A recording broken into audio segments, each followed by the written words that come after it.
Trying to show you that. Got some pretty strong winds today up here. We're looking at gusts of up to 45, between like 35 and 45 miles an hour. And as you can see, hopefully you can see, when that wind blows, like this thing will flex pretty hefty. You know, it'll come in easy 6. Whoop. Oop, dropped my phone there. But like I was trying to say, this thing will flex like 6 inches easy when the big gust is hitting it. But it's holding, you know. I've got things hanging in here, and you know, structures and stuff, and you know, like I said, it might blow in, you know, this far, but it holds, it withstands it. And then I always think getting all these stakes in the ground and securing that base really helped. So we're gonna end up getting some taller supports to come up to these center braces and do the same thing, support them down into the ground. Probably, since these are tied in at the post, probably do them on the in-betweens just for some extra support. And then I don't think this thing's gonna flex at all. But little sneak peek, things slowly coming together.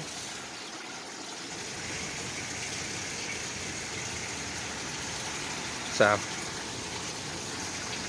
just wanted to get some of that wind flex and try and show it for you. But of course, you know, once you bring the camera out, the big whatever you want to show always stops, you know. So of course the big flexing is calmed down. It was flexing crazy right before I pulled my camera out, and then as soon as I hit record, it died. But this thing's pretty good for like as cheap as it is. A little reinforcement, a little love. You know, these wooden stakes are $1 each. Even the bigger ones that I'm looking at to get from Lowe's, they're thicker and taller, and they're still just over $1 a piece. So can't beat it. You can do T-posts, you know, if you got whatever you got lying around, old lumber. Eventually you can do a little bit of extra framing and support. So, you know, it really doesn't take much. Whatever you got lying around, just use a little ingenuity, and this thing really comes together. I mean, you know, we got this big exhaust fan hanging from the center, holds that easy. You know,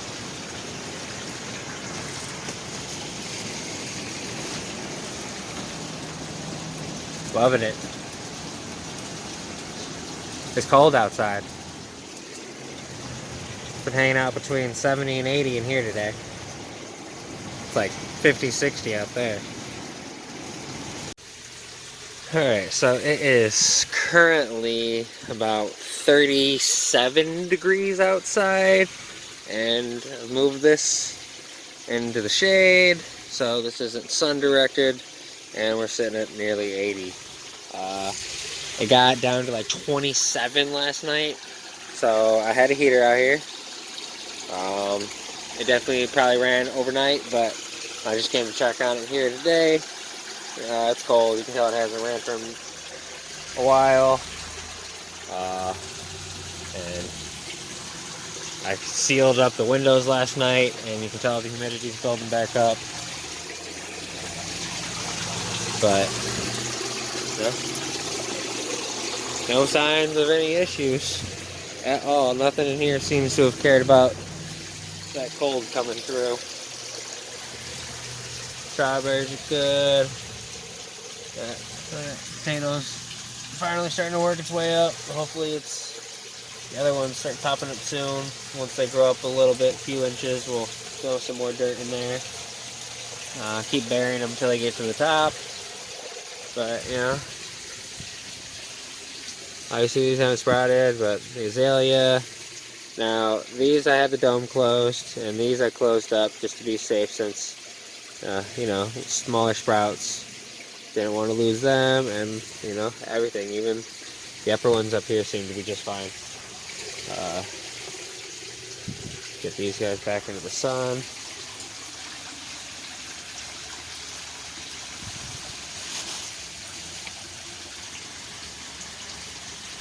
Look, a lot of condensation on the heatsink bottles there. But yeah, we made it.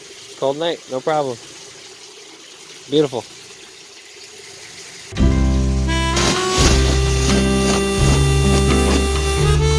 know, nothing says Northwest Ohio, Southeast Michigan winter quite like knocking snow off the greenhouse. It was 70 during the week, and then cold yesterday, freaking snowing today, and then by this weekend it'll be 80 degrees. Fun. So fun. But, you know, got the heat sink. It's actually, it's a little warmer in here than it is out there. Probably like 40, 42, 44. But seams are holding on the seals. It's holding the weight up. Thought I might have to come out here and kick the heater on, but I don't know. I don't think we're supposed to see any sun today, so it's not going to warm up in here. So we might not. I know cannabis plant's not going to be too particularly happy with it. But nobody else really seems to be bothered. They're sad because they need water. Yesterday was Easter, so I was gone and got home later than I thought I was gonna, so they didn't get watered. So a little water, and hopefully they'll perk back up. If not, oh, we'll get another run going. Got plenty of seeds left, plenty of time left, and lots of ideas coming to mind. But let me finish knocking this off and get situated. I just want to come out here and, you know, kind of update this and bring it to you raw as it's coming. I literally kind of pretty much started knocking this off as when you got here. I've got both windows back by the pond still open so that we don't get super wet in here with the pond going. And I mean, you know, probably, let's see, tell me what temperature it is. My phone's saying it says it's 33 out and we're holding 44 inside, so it's 11 degrees warmer with no sun. And then we had an inch of buildup on here. But I mean, as you can see back here, it definitely droops a significant amount. So come winter, we're definitely going to do some extra reinforced supports in between so that we don't get a bunch of droop down. And on them heavier snow nights.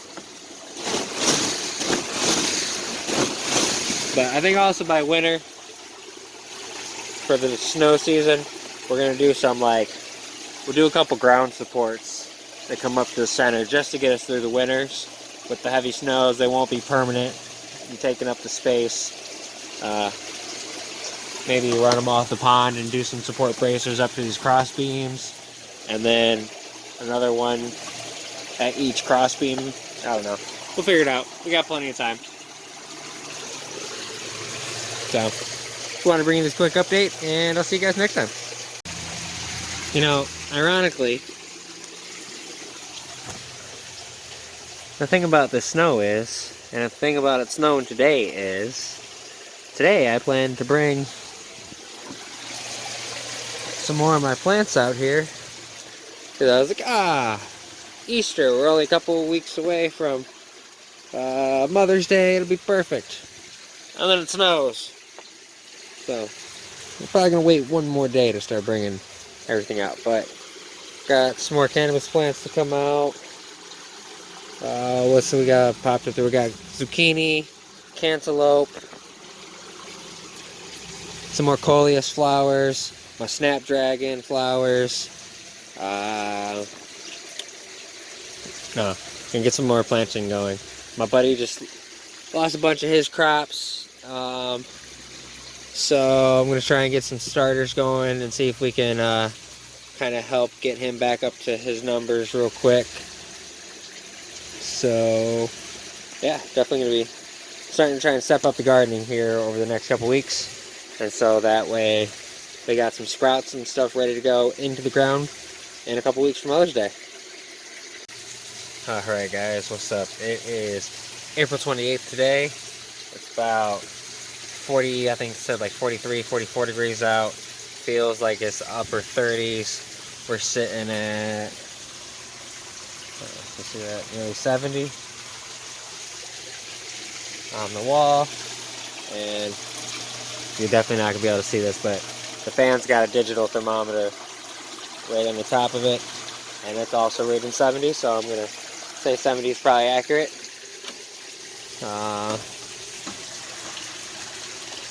Let's see, I'll go ahead and show you some of the sprouts.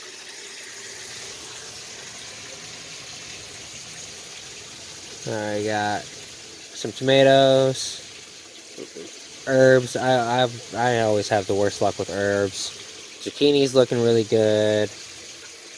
Green beans is struggling, but it's slowly making its way there. We got some coleus flowers, some corn making it. Now I know I keep reading corn. Not a big fan of transplant, but I don't know. I can't hurt to try it, and then I'm just gonna plant some more directly sowed and right behind it as soon as it's warm enough. Finally got our carrots popping. Looks like the clusters are doing pretty good, so once they all start popping up, we'll start thinning them out as needed. Still nothing from our mint or our jelly bean tomatoes.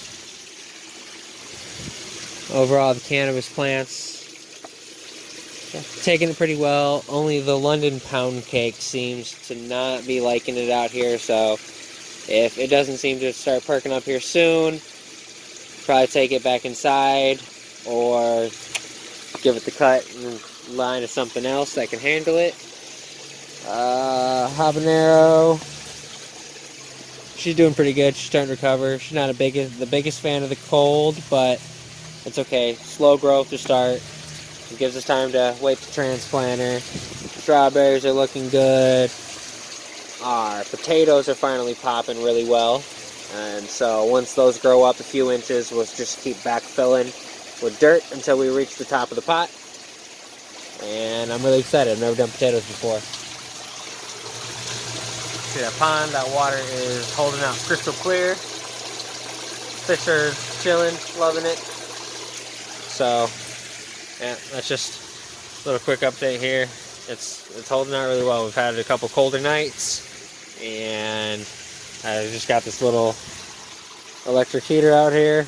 Set it to the lowest temperature. Seal up the greenhouse, all the windows except for the back two by the pond. The back two by the pond are always open to keep the humidity level as low as possible in here, otherwise it'll rain on us. And other than that, when it's cold, I seal it up, run the heater on low, and that's that. Otherwise, once the sun pops out, as soon as the sun hits this thing, it starts heating up.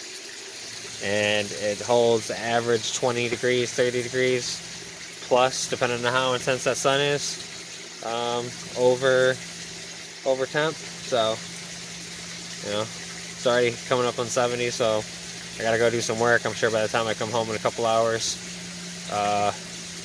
when I pop out here, it might be hot enough to have to turn on the exhaust and open some windows. So, we'll see. Alright, so I'm back after, I said I went and worked for about 2 hours, and sure enough, creeping up on 90 in here. So it was, what, 60 when we left? It's only 45 degrees out. So it was reading 83 over here. So, kicked down the exhaust real quick. Opened up the front plastic. Get this breeze in here, and we're doing good. But oh, look! I don't know if you can see it on camera. Right there's the first sign. I'm pretty sure that is our jelly bean cherry tomato finally popping, finally showing signs of life. Carrots doing good. I think there's a little more sign of corn here than there was this morning. And these girls looked a little droopy, so gave them some water. And that's really the only thing changing here. But just goes to show, like, just like that, 2 hours, enough sun, and it'll easily push 100 in here if we don't monitor it. So I'm gonna let this run for a second. I'll cut the exhaust, we'll let the breeze in here. You know, low 80s isn't bad, especially everything's down and we got this fan blowing a good breeze. So I'm not super worried. Nothing in here seems stressed over the heat. So, you know, so as long as we keep it under 90, under 100 in here, we should be all right. All right, May 1st, and started off May with some heavy thunderstorms. And so coming out to check here this morning, everything was overall pretty good. We had a little bit of a puddle here. We had a little bit of a puddle there on either side of the greenhouse. So that will be solved. Okay, let me give you the one tip right now. You want to solve this drooping issue? Take your bottom, wrap it around something, and use it tight. Because the only reason that these are sagging in is because there's a little bit of, you know, stretch from the sides, allowing there to be some sag there. The other thing you could do, obviously, is run some secondary support across your side here so that it can't ever sag and it'll keep it going. I'm actually trying to control it a little bit so that I can get some return into my pond. So when it actually hits there, it does flow in. The only thing I can see is this side. Let's see.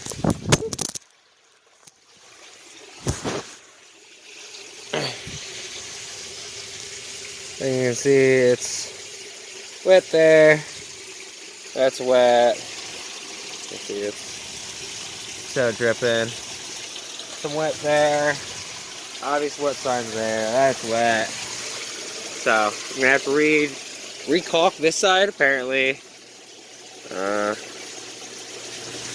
This side seam needs sealed better. So that's okay. We got plenty of caulk left. We'll hit that with another round of caulk. Maybe we'll go pull the tape off the outside. That was my first attempt to seal this. So I'll pull the tape and I'll run caulk down the outside as well, and that should completely seal it in. So later on today or the next day it's dry, we'll go ahead and pull the tape and caulk the outside of these seams as well, and that should have that fully locked in. Other than that, everything is looking absolutely fantastic. I did forget to pop back out and turn off the exhaust, so the exhaust ran for like a whole day. Didn't seem to affect things negatively in here. Yeah, really, everything's looking great. We need to start getting some grass control down. I'm probably going to put down this weed barrier or whatever, grass block. I was going to do cardboard boxes, but I just don't have enough cardboard boxes of adequate size available. The girls are doing good. We got some more tomatoes popping. Carrots finally popping. So those are going to have to get thinned out. Other than that, just about to do a little bit of watering here on the cherry tomatoes and Roma tomatoes. Yeah, and actually, look, you can tell a sign that it actually did get wet. Look, that's wet. That's wet. So, I mean, though, that was some intense rain. Like, I legit can't even like explain how intense the rain was last night. It was ridiculous. So that's not bad. Under standard rain, I haven't seen these leaks since I sealed them. So hopefully we seal the outside and get that double layer of caulk on the inside of the seam and the outside of the seam, and that should be completely waterproof and these seams should stop leaking. But otherwise, this baby looks like she held up with that rain, no problem. So another couple weeks and this thing should be fully popped off. We should be outside, and our final spring review of the greenhouse will be done. And after that, we'll probably do like an end of summer update and then like a winter update. And time's just flying by. So, yeah, May 1st already, ladies and gentlemen. All right, it is May 3rd, and we are out here in the greenhouse. As you can tell, it is raining out. You can see, getting a little water. Yeah, I don't know if you'll catch these drips, but you can see some drip line all throughout the seams right now. When it rains heavy, it rains inside. You can see that's wet. Got drip coming down there. Say it's pretty heavy. There you can see how it's coming down. So, yeah, definitely, if we can catch some okay day out here, then those are getting recalled. Alright, so it is May 6th, and I just realized today that Mother's Day is in 2 days. So, this will be the last update before the Mother's Day update comes out, and it is, as usual, another dreary rainy day. It's supposed to start clearing up over this weekend, and actually Sunday I plan on getting a bunch of plants outside for whatnot. Things are doing pretty well in here. Everything's holding up. Still, the only real problem is haven't finished sealing these all the way. I started to this side, seems like it dried better. I sealed the outside of this one along with the inside, and this side seems like that worked. But this side, I just put another run in because I got the tape line running all the way down, and that doesn't seem to work. It seems like it's kind of trapping water in between in certain spots and letting it mush through. And so, still getting some wet in here, and as you can see, all along the back. So, again, next dry day, we'll peel the tape, and I'm going to caulk the outside, because that seems to work over here. So hopefully that does it in general. As you can see, all the plants, other than the fact that these are sad from being sprayed and recovering, they were kind of some slightly sad plants to start, but you see a lot of the upper growth, and most of them is recovering. What is damaged is my own fault. I thought my neem oil was neem oil, and I forgot that I replaced it with soap. And so I sprayed soap. I tried to rinse them, and it saved them from completely burning out, but they did get some burnt tips. So, everything else is doing great. Strawberries are popping. The potatoes are doing really good. Got snapdragons, various peppers and warm weather plants. Tomatoes pop. We got some grapes and some flowers. All these are various cucumbers and a pumpkin. Flowers are looking great. Corn's popping, so we're going to transplant that. We're going to plant a few more corn along with it, because I expect this to die off. Apparently corn doesn't like transplanted, so we'll see how that goes. This one's a little sad. It looks like that one got rained on pretty heavy. So, but there's a couple spots where there's holes, and that definitely over this area, so that's probably what happened there. Because nothing else is wet in the area. So we gotta get those holes patched. We'll get some patch tape on them. Maybe actually I'll run that on the outside instead of duct tape. That might do us better. But either way, we survived cold nights. We survived snow. hot days. So other than going into summer and seeing how this holds up with the extreme heat and how hard it is to keep it cool, will be the next determining factor. But so far so good. If you're on the fence on grabbing one of these, do it. Grab yourself Amazon greenhouse and get ready for fall. Extend your growing season. Maybe even get it ready for winter. I'm going to try and get this set up so that we can grow over winter. So if you're not subscribed already, make sure you hit that subscribe button so that you can keep up with the progress and see how it goes with the heat, see the modifications we make for the winter to keep it warm in here, and hopefully you get some ideas and inspiration to do it for your own so that you can start extending your grow seasons year round. Until next time, guys.